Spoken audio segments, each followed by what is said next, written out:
சரி உங்ககிட்ட கேக்குறேன். தமிழர்களிடம் பெண்ணடிமைத்தனம் இல்லன்றீங்களா? இருந்தது இல்லைங்களா? தமிழர்கள் கிட்ட எனக்கு தெரிஞ்ச வரைக்கும் தமிழ் பெண்களுக்கு எப்போ வந்து சிக்கல் வந்துச்சு அப்படின்னா, விஜயநகரத்துல இருந்து இங்க வந்து நம்ம ஆட்சி செய்த பாளையக்காரர்களால, ஜமீன்தார்களால, அரசர்களால தமிழ் பெண்களின் பாதுகாப்பு மிகப்பெரிய கேள்விக்குள்ளானது. தமிழ் பெண்கள் அவங்க பண்ணையில வேலை பார்க்கக்கூடிய பெண்கள் வந்து கல்யாணம் பண்ணிக்கிறாங்க அப்படின்னா அதுக்கு ஒப்புதல் வந்து விஜயநகர அந்த இடத்துல இருந்து வந்த பாளையக்காரர்கள் அவங்களுடைய பண்ணைன்னு சொல்லுவாங்கல்ல, பண்ணையார்கள் வந்து அனுமதி கொடுக்கணும். நான் இது வந்து ரொம்ப நாகரிகமா சொல்றேன். அதுக்கு என்ன அர்த்தம் உங்களுக்கு தெரியும், எனக்கும் தெரியும். அதனால வந்து தமிழ் பெண்களின் பாதுகாப்புக்கு மிகப்பெரிய அச்சுறுத்தலாக இருந்தவர்கள் மாற்று மொழியினர் தான்.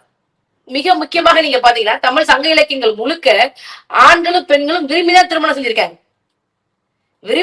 செஞ்சிருக்காங்க. நல்ல காதல் திருமணங்கள் நிறைய இருந்திருக்கு. அதற்காக வந்து அந்த பெண்ணின் தாய் வந்து கண்ணீர் விடுற தகவல்கள்லாம் இருக்கு. அதனால வந்து தமிழ் பெண்கள் ஆரம்பத்துல இருந்து ரொம்ப தைரியமா தான் இருந்திருக்கேன். இவர்கள் வந்ததுக்கு அப்புறம் தான் தமிழ் பெண்களின் பாதுகாப்புக்கு மிகப்பெரிய அச்சுறுத்தல் இருக்கு. நான் இதை ஏன் சொல்றேன் அப்படின்னா, ரொம்ப தைரியமா சொல்றேன். தமிழ் பெண்களுக்கு நீங்க வந்து தைரியத்தை ஊட்டணும் அவசியம் இல்லை. ஏன்னா பெண்கள் பொதுவாக தமிழ் பெண்கள் பொதுவாகவே தைரியமா தான் இருப்பாங்க.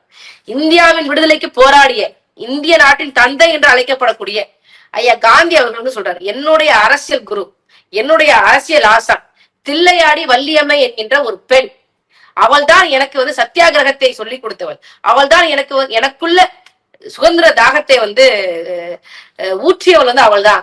அப்ப அவளுக்கு வயசு என்ன நினைக்கிறீங்க? 16 வயது பெண் அவள். அதனால வந்து வேலுநாச்சியாரா இருக்கட்டும், யாராக இருக்கட்டும், தமிழ் பெண்களுக்கு எப்படி சுதந்திரமாக இருக்கணும், எப்படி வந்து விடுதலை உணர்வோட இருக்கணும் அப்படிங்கறத யாரும் சொல்லிக் கொடுக்கணும் அவசியம் இல்லை. இது தமிழ் ஆண்களுக்கு தெரியும். தன்னுடைய மனைவி என்ன வேலை செஞ்சிட்டு இருக்கா, தன்னுடைய மகள் என்ன வேலை செஞ்சிட்டு இருக்கா. பெட்டி பாம்பா அடங்கி கிடக்கக்கூடியவள் தமிழ் பெண்கள் கிடையாது. ஔவையாரா இருக்கட்டும், மன்னவனுக்கே நீதி சொல்லுவா, மன்னவனுக்கே இது சரி இது தவறு என்று பேசக்கூடிய தைரியம் தமிழ் பெண்கள் இருந்தது.